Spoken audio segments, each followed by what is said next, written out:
بسم اللہ الرحمن الرحیم۔ السلام علیکم۔ آج ہے 4 اپریل اور دن ہے جمعرات کا۔ ناظرین، پچھلے 24 گھنٹے میں بہت اہم ڈیولپمنٹس ہوئی ہیں۔ خاص طور پر چیف جسٹس قاضی فائزی صاحب کو ایک خط لکھا ہے پشاور ہائی کورٹ کے چیف جسٹس ابراہیم صاحب نے۔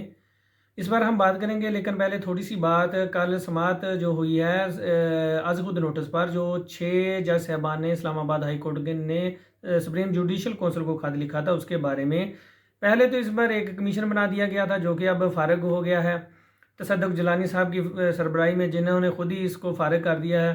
لیکن کل جب از خود نوٹس کی سماعت ہوئی تو اس میں چیف جسٹس صاحب کا کہنا تھا کہ تصدق جیلانی صاحب نے دباؤ میں آ کے میڈیا کی، اور انہوں نے میڈیا کے اوپر کافی تنقید کی ہے کہ پاکستان تباہ برباد ہو جائے گا یہ میڈیا کی وجہ سے۔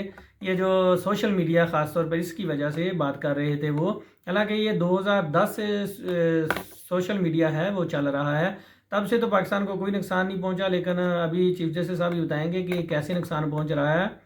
اور ویسے بھی میڈیا پہ کچھ دنوں سے کافی، جو سوشل میڈیا ہے اس پہ کچھ دنوں سے کافی وہ غصے کا اظہار کر رہے ہیں۔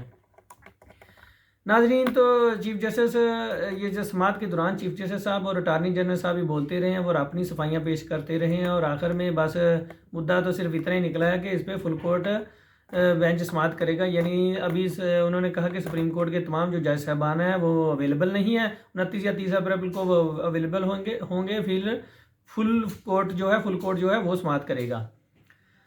اس کے علاوہ ناظرین، جو خط لکھا ہے جیسے ابراہیم پشاور ہائی کورٹ کے ہیں، جو انہوں نے جو تفصیلی خط لکھا ہے چیف جسٹس صاحب کو، چیف جسٹس صاحب یہ سیم کام کرتے رہے ہیں جیسے عمر عطا بندیال صاحب کے ساتھ، اب ان کے ساتھ بھی یہ کام ہونا شروع ہو گیا ہے۔